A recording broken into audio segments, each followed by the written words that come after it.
Welcome into another edition of Sports Junkies here at RacinSportsZone.com. I'm Steve Sparky Fifer from the Wendy's Big Show. Weekday afternoons from 2 until 6 with former Packer Badger running back Gery Woelfel and, of course, Rami Makloff, our stand-up comic on the show. He is Gery Woelfel, all of the Racine Sports Zone. Time to talk a little Bucks basketball before we take a break up until the NBA draft. And Gery, you were on the other day on The Fan talking about Michael Carter-Williams and his future with the Bucks. What do you have? Well, I think it's no secret to you, to me, or anybody else around the NBA that he's on the trading block. And, Jason Kidd came out late last season or late in the season and said that Antetokounmpo is going to be the point guard. So if you do the math, but Michael Carter-Williams is pretty much the guy out. But Kidd has also said to me and others that he believes MCW will be the other guard in the backcourt. Who said that? Kidd said it to me on Sparky's Well, Bucks then Weekly. it's gospel. Well, I'm just saying, that's what he has said. Now, it doesn't go along with what he has said. Do you remember last year when Larry Sanders is going to play the next game and the next game? Well, I remember that. Yeah. I'm just saying, but Kidd said that he wanted a guard that could defend the point guard and could shoot the three. Right. Well, but Michael Carter-Williams can't shoot the three. So, and he made a comment during the exit interviews, Michael Carter-Williams, I'm saying, is that he wasn't sure about the Giannis experiment. And to me, it was like a subtle dig right then and there that, hey, I'm the guy yet. You know? Right. So what I heard, though, recently is that he wants out of Milwaukee, that he and his agent are trying to negotiate a deal. Well, I mean, it's no secret. Like I said, they've been trying to trade him for, 5, 6 they're not going to be against that idea, probably. No, not at all. If they find a taker, they'll move him. See, and the problem is you're coming off that you're going to have that hip injury that you're coming off of.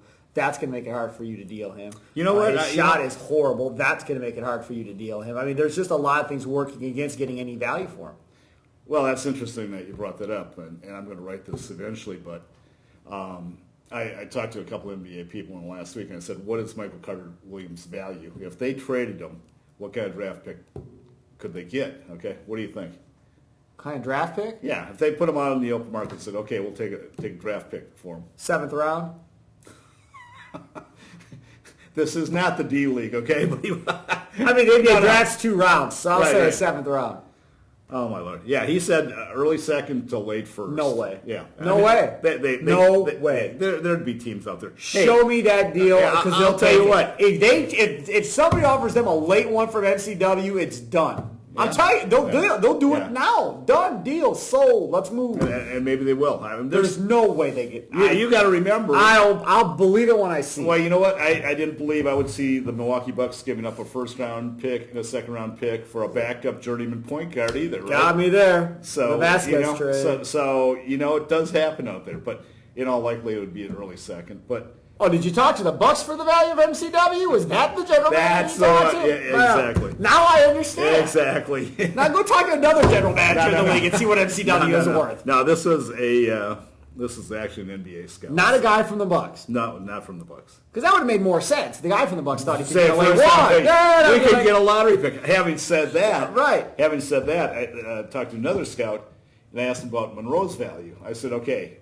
not from a trade standpoint, player per player, but what did they get for a draft choice? Okay, what do you think? 15 to 20. Not bad. He said late lottery.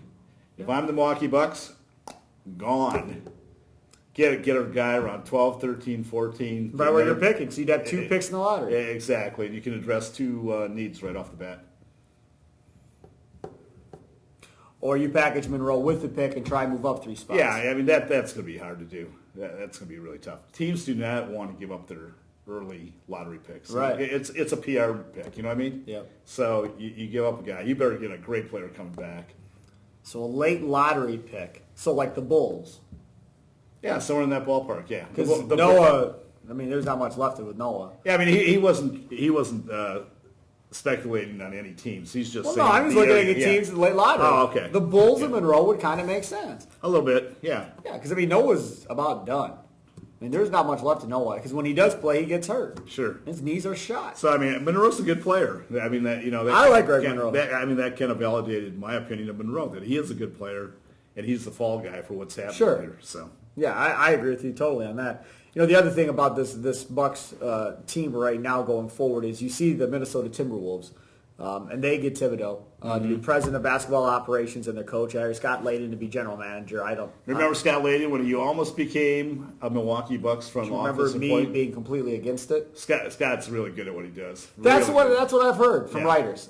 If I be an NBA guy that agrees. But my thing is this: is when you talk about that Timberwolves organization with Thibodeau as coach, with Karl Towns, with Wiggins, and that team, pretty good start. Plus, then you look at plus probably a top 5 pick this year, right? Right. Then you look at the Bucks franchise with 10th pick in the lottery, Giannis, Jabari, Middleton, Hammond, and Kidd. Which organization is best set for the future? Minnesota, without a doubt. There's no ifs, ands, or buts. Karl Anthony Towns is going to be a great player. None. We think Parker and the Greek Freak are going to be great players, but we don't know that for sure. But what Karl Anthony Towns has shown already is greatness. And then you throw in Wiggins, and he just got progressively better. And then you throw in Thibodeau. Can you tell me, let me give you this hypothetical. The Bucks have Tyler Ennis on the trading block, okay? And they can go out and get... Why? No, this is a hypothetical. It's not real, okay? I'm just saying. Okay, and you can trade him for Damian Lillard. Right, no-brainer, right? Exactly. Why are teams so reluctant to keep a coach when they can go and get a much better coach in a deal? Example, Bucks, Thibodeau. I hear you. I mean, you know what I'm saying? It's like our guy and Tom Thibodeau's out there. Are you kidding? Okay, but wait a second. Now, we talked about this on the air. Would I rather have Kidd, Thibodeau, or Karl for this Bucks team, right? Yeah. And I said Kidd. And I'll tell you why I said Kidd. Not because I believe he's a better coach maybe than Thibodeau, or not that I believe he's a better coach than Karl. I know you had a rough night last night. You said you were up till 1 o'clock and you got up at 5, but now you're really delusional. But boy, we did this on there last week, I think it was. But I'll tell you why I took Kidd over Thibodeau and Kidd over Karl. Okay. Not because he's a better coach, because he's not than those other two. Those two have years of experience on them, and they're just really good at what they do, okay? Okay. And you and I disagree on my next point as well, and I know this. But I want Giannis... Preemptive strike here. No, because I know what your opinion is. I want Giannis to be able to run that point more going forward. And I know Jason Kidd will allow him to do that. I'm not convinced Thibodeau would allow him to do that. George might be crazy enough to let him do it, but I don't know if Tibbs would be. I think Tibbs would want more of a traditional set lineup and play the traditional set way. They would be a much better basketball team, but I don't know if Giannis' star would be as bright if he got put into an offense with Thibodeau. That's my concern. You're looking at one factor, and it's a big factor. That's the biggest factor for the Bucks. My biggest factor. Because if he doesn't work out, bye-bye championship. I would like to see a coach actually install some defense on a team. Well, Thibodeau would do that. Thibodeau would make the Bucks at least a average to decent. I agree. Right now, they are one of the worst defensive teams. I agree. Totally agree. And Kidd's not going to change. I don't disagree with you at all on that. But again, part of it is, in my opinion, the personnel you put on the floor. That goes along with the defensive players that you have. Oh, sure. Look, if you look at Chicago, right? Right. Joakim Noah is not some great shot blocker or anything of the sort. Defender. I know. But what did Joakim Noah bring? Energy and effort every night. He was all over the floor, diving for loose balls or whatever else. Right. Greg Monroe brought that in spurts. You didn't see as much of that out of him as you did out of Joakim Noah. Whose fault was it then bringing in? Well, whoever. But I'm just saying, when you talk about the defensive side of the ball, I totally agree even with you. if Thibodeau was here, you have to have effort But and energy from these guys and make up for the lack of actual individual talent on that side of the floor. Monroe's never going to be a great shot blocker. You said that when they brought him over. Jabari Parker, who I know you say is getting better, but he's never going to be a first-team all-defensive player. Did you see his comment, by the way, again, the last day when they left? He goes, some reporter said about his defense, if it's got to get better. And he goes, you know what, I agree with you. I mean, he was blunt about it. And he goes, the first half of the season, I'm with you. He said, but I got a lot better in the second half. And I totally agree. That was the assessment I had. That's what you said. Yeah. So you're limited with him defensively. You're limited with Greg Monroe defensively for sure. Middleton's guarding a position he shouldn't be guarding to begin with because he's not a shooting guard.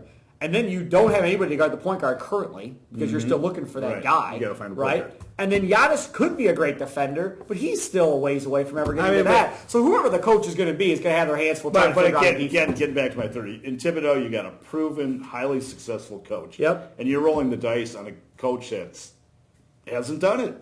Yep. He simply Gary hasn't. Woelfel, he's growing with the team. They're growing together. They're green and growing. That's what it is. I know, but are you willing to wait for him to become a good coach 5-6 years down the road? He won't be here 5 or 6 years down the road. You know I know that. Then circumvent it now and let's get a really good coach in. I think that if Giannis wouldn't have played point this year, I'm in.